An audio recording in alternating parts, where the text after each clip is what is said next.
Dear student, welcome to ABC coaching centre. আজি আমাৰ আলোচ্য বিষয় হচ্ছে যে অসমৰ মাধ্যমিক শিক্ষাৰ বিকাশ সম্পৰ্কে আজি জানিম। আমি যোৱা যে 4টা ক্লাস কৰিছো বা 5টা ক্লাস কৰিছো, সেই 5টা ক্লাসত আমি কি জানিছো যে স্বাধীনতাৰ কালত ভাৰতবৰ্ষৰ যে মাধ্যমিক শিক্ষা আছিল সেই শিক্ষাৰ বিষয়ে আমি জানিছো। আজি আমি জানিম কি জানিম অসমৰ মাধ্যমিক শিক্ষাৰ বিষয়ে জানিম, ঠিক আছে। আৰু কি জানিম যে মাধ্যমিক শিক্ষা আইন 1961 চনত যে আইনখন আমাৰ কৰিছে সেই আইনখনৰ কি জানিম প্ৰস্তাৱ আৰু বোৰ্ডৰ ক্ষমতা আৰু কাৰ্যৰ বিষয়ে আমি আজিৰ ক্লাছত জানিম। সো ব্লগ আমি ক্লাসটো স্টাৰ্ট কৰো।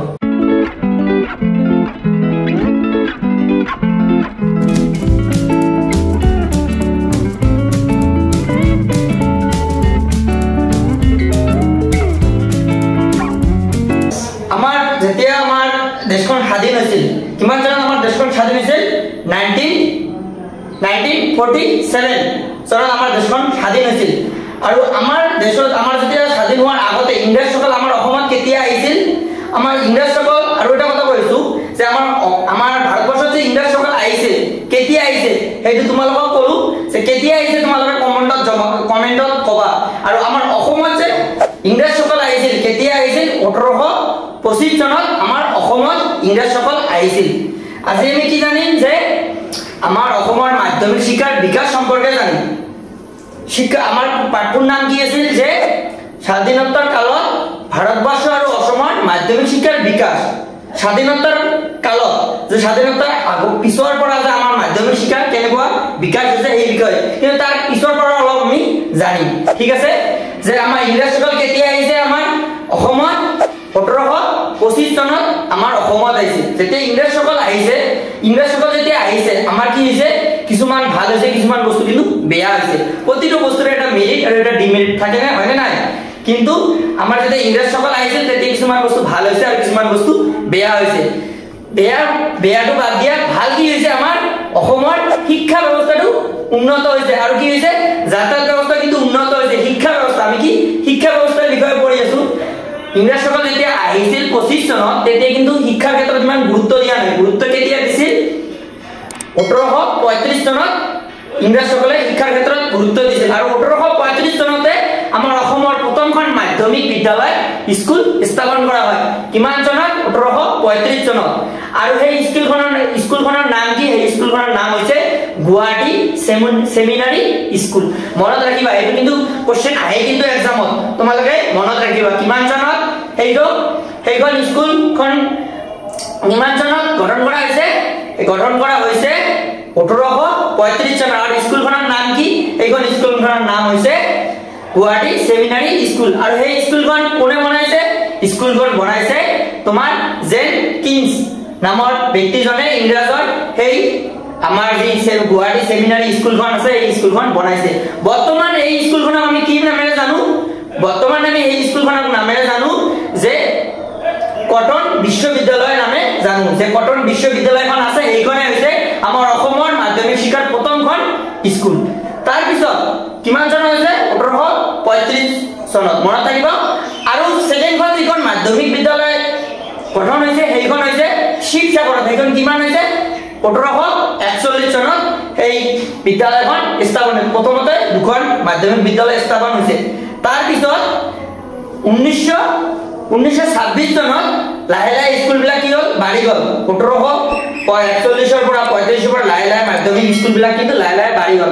বাঢ়ি যোৱাৰ পিছতে যেতিয়া 1925 চন আহিল, 26 চন আহিল, তেতিয়া কি কৰিলে? স্কুলৰ সংখ্যা বাঢ়ি গৈছে। তেতিয়া কি হৈছে যে কলিকতা বিশ্ববিদ্যালয় যিখন আছে সেই বিশ্ববিদ্যালয়ে কি কৰিলে? আমাৰ যে মাধ্যমিক শিক্ষাৰ যে চোৱাচিতা আছে, কাম কাজ আছে, দায়িত্ববিলাক পৰীক্ষা লোৱা, ফলাফল দিয়া, চাৰ্টিফিকেট দিয়া, সেইবিলাক কি কৰিলে? কলকাতা বিশ্ববিদ্যালয়ে সেই পৰিচালনা কৰিবলৈ ষ্টাৰ্ট কৰিলে। সেই দায়িত্বখিনি কলকাতা বিশ্ববিদ্যালয়ে ললে। আৰু কলকাতা বিশ্ববিদ্যালয় আমাৰ কি? ওয়েস্ট বেংগলৰ যিটো কলকাতা আছে আমাৰ চুবুৰীয়া ৰাজ্য পশ্চিমবংগ সেইখন, ঠিক আছে। তেতিয়া কি হ'ল? 1926 চনৰ পৰা কলকাতা বিশ্ববিদ্যালয়ে সেই কি কৰিলে? পৰিচালনা কৰিবলৈ ধৰিলে আমাৰ মাধ্যমিক শিক্ষা ব্যৱস্থাটো। তাৰ পিছত 1947 চনলৈ কি কৰিলে?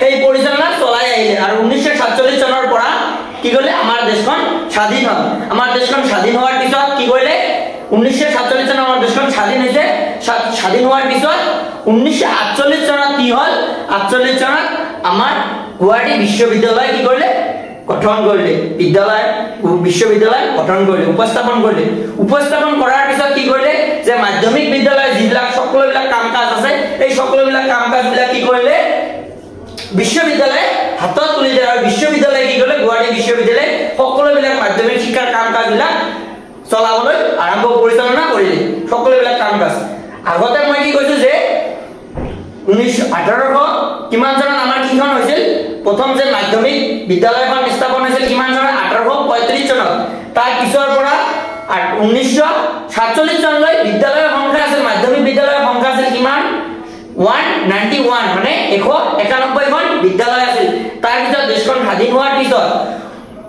স্বাধীন হোৱাৰ পিছত আমাৰ যেতিয়া গুৱাহাটী বিশ্ববিদ্যালয় স্থাপন কৰা হ'ল তাৰ পিছত পৰাই বিদ্যালয়বিলাক লাহে লাহে বাঢ়িবলৈ ধৰিলে আৰু 1953 চনত কি হ'ল 1953 চনত মাধ্যমিক বিদ্যালয়ৰ সংখ্যা কিমান হ'ল 338 খন হ'ল লাহে লাহে ডেভেলপ হৈ আছে নাই যে মাধ্যমিক বিদ্যালয়ৰ সংখ্যা হোৱাৰ পিছত তাৰ পিছত কি হ'লে যে গুৱাহাটী বিশ্ববিদ্যালয়ৰ কাম-কাজ বলে চলাই লোৱা কি হ'ল অসুবিধা সৃষ্টি হ'ল কিয়নো লাহে লাহে বিদ্যালয়ৰ সংখ্যাবোৰ বাঢ়ি গৈ আছে বাঢ়ি যোৱাৰ কি হ'ব মানে যেনেকুৱা গুৱাহাটী বিশ্ববিদ্যালয় জানাই তো এনেকুৱা বহুত কাম-কাজ থাকে সোৱাৰ হয়তো মাধ্যমিক শিক্ষা লাহে লাহে বাঢ়ি গৈ আছে আৰু কাম-কাজবোৰ বাঢ়ি গৈ আছে তাৰ বাবে কি কৰিলে 1961 চনত কি কৰিলে এখন আয়োগ গঠন কৰিলে 1960 চনত এখন শিক্ষা আয়োগ গঠন কৰিলে আয়োগ গঠন কৰাৰ পিছত 1962 চনত কি কৰিলে সেৱা আমাৰ যিটো আয়োগ আছে সেৱা আয়োগ বোৰ্ডটো গঠন কৰিলে কিমান চনত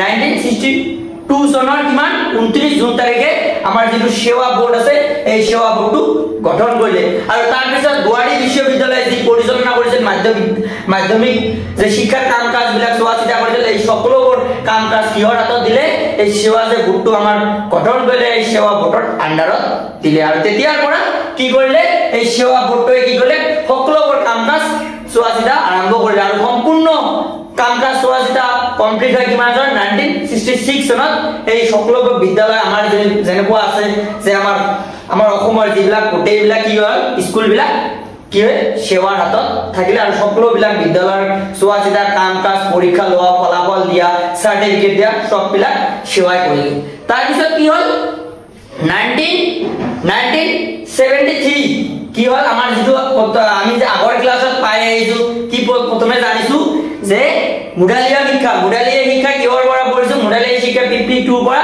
53 তোমালোকে যিবিলাকে নতুন চাই আছা তোমালোকে প্লিজ ভিডিওটো মানে আগৰ যিকেইটা ভিডিও আছে তোমালোকে চাবা নহলে কিন্তু বুজাত বহুত অসুবিধা হ'ব সেই কাৰণে তোমালোকে আগৰ ক্লাছবিলাক তোমালোকে চাই লবা তেতিয়া আৰু তোমাৰ বুজাত সুবিধা হ'ব ঠিক আছে যে আমি মুডালিয়াৰ আয়োগটো যে কৰিছো তেতিয়া কিমান কৰিছো মুডালিয়াৰ আয়োগ 53 জনত সেই মুডালিয়াৰ আয়োগ যে আছিল সেই মুডালিয়াৰ আয়োগৰ শিক্ষা ব্যৱস্থাটো কি আছিল যে 11 বছৰ লৈ আছিল শিক্ষা ব্যৱস্থাটো শিক্ষাৰ গাঁথনিটো তাৰ পিছত কোঠাৰীয়া কিমান আছিল কোঠাৰীয়া আছিল 64 ৰ পৰা 66 লৈ সেই কোঠাৰীয়া আয়োগৰ শিক্ষাৰ গাঁথনিটো কি আছিল যে 12 বছৰ লৈ বঢ়াই দিয়া হৈছে শিক্ষাৰ গাঁথনিটো আৰু আমি যি যোৱা দুটা ক্লাছ যে আমি কৰিছো আগৰ ক্লাছত তাতে কি পাইছো যে 10 + 2 + 3 যেটো পাইছো আমি শিক্ষা গাঁথনি সেই শিক্ষা গাঁথনিটো কিমান চনত আমাৰ কি কৰিলে 1973 চনত আমাৰ অসমত সেই শিক্ষা নীতিটো অৱলম্বন কৰিলে চোৱা তেতিয়াহলে আমাৰ যেতিয়া গোটেই ভাৰতবৰ্ষত কিমান চনত এটো আমাৰ কি কৰিছিল কোঠাৰীয়া আয়োগে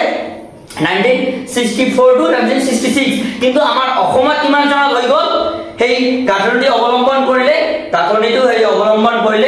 1973 চনত বহুত পলমকি হৈছে হয় নাই আৰু শিক্ষাৰ ক্ষেত্ৰত আমাৰ অসমখন বহুত মানে অন্য ৰাজ্যৰ তুলনাত বহুত পিছ পৰি আছে অন্য ৰাজ্যত যেনেকুৱা ডেভেলপ হৈ আছে আমাৰ ৰাজ্যখন বৰ্তমান সময়ত কিন্তু বহুত আগবাঢ়ি গৈছে দে ঠিক আছে তেতিয়া যি শিক্ষা গাঁথনি আছে যে 10 + 2 + 3 সেই গাঁথনিটো আৰু এটা গাঁথনি কোনটো যে আমাৰ শিক্ষা কি কোঠাৰীয়া আয়োগৰ কি আমাৰ 12 বছৰৰ শিক্ষা ব্যৱস্থাটো সেই ব্যৱস্থাটো কি কৰিলে 1973 চনত উপস্থাপন কৰিলে বা গঠন কৰিলে কাৰ্যকৰী কৰিলে আমাৰ অসমত গোটেই অসমত তাৰ পিছত কি কৰিলে 1986 চনত কি কৰিলে এই সকলোবিলাক কাম-কাজ যে কি কৰি আছে সেৱাই চলাই আছে সেৱাৰ কি হ'ল বিদ্যালয়বিলাক লাহে লাহে বাঢ়ি যোৱাৰ পিছত কি হ'লে সেই কামটা চলাই নিয়াত অসুবিধাৰ সৃষ্টি হ'লে তাৰ পিছত কি কৰিলে আৰু এখন কি কৰিলে বোৰ্ড গঠন কৰিলে সেইখন বোৰ্ডৰ নাম হৈছে তোমাৰ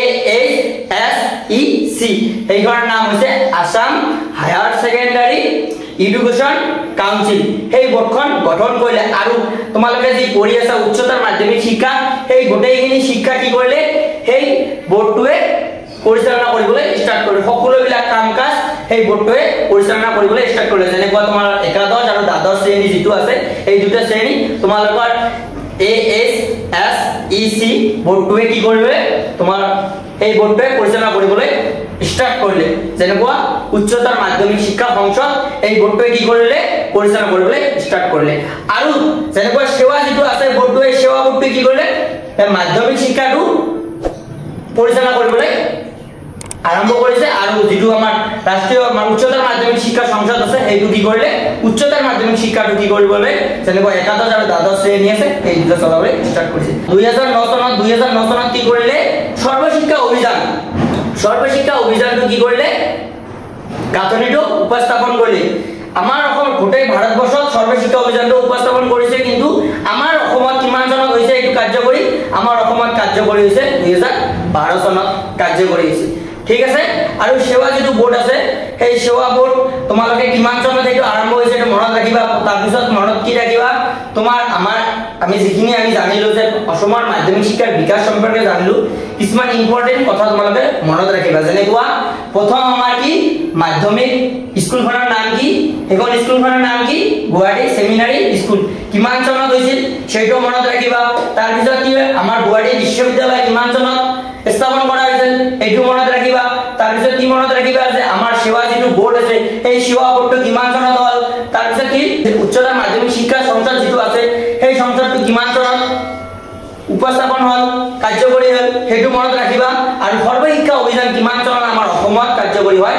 সেইটো মনত ৰাখিবা ঠিক আছে আৰু তোমালোকক টেনচন কৰিব নালাগে যে আমাৰ মাধ্যমিক শিক্ষাৰ যে বিকাশ আছে আমাৰ অসমৰ মাধ্যমিক শিক্ষাৰ বিকাশৰ বিষয়ে মই সকলোবিলাক নোট ইয়াত দি দিয়া আছে তোমালোকে ইয়াৰ পৰা তুলি ল'বা আৰু মই যে লাষ্ট ক্লাছটো হ'ব তাতে মই সকলোবিলাক নোটৰ বিষয়ে তোমালোকক A to Z মই PDF দিবলৈ চেষ্টা কৰিম আৰু বুজাই দিবলৈ চেষ্টা কৰিম তোমালোকে জাস্ট এতিয়া কি কৰিব লাগে বুজিব লাগে আৰু পিছত আমি আকৌ ৰিভাইজ কৰিম ওকে ঠিক আছে আজি ক্লাছ এইখিনিয়ে লগ পাম পিছত ক্লাছত আৰু তোমালোকে যিবিলাক চাই আছা ভিডিঅ'বিলাক প্লিজ শেয়াৰ কৰিবা ভিডিঅ'টো যদি ভাল লাগিছে আৰু কি কৰিবা চেনেলটো সাবস্ক্ৰাইব কৰিবা ঠিক আছে আজি ক্লাছ এইখিনিয়ে ধন্যবাদ জয় হিন্দ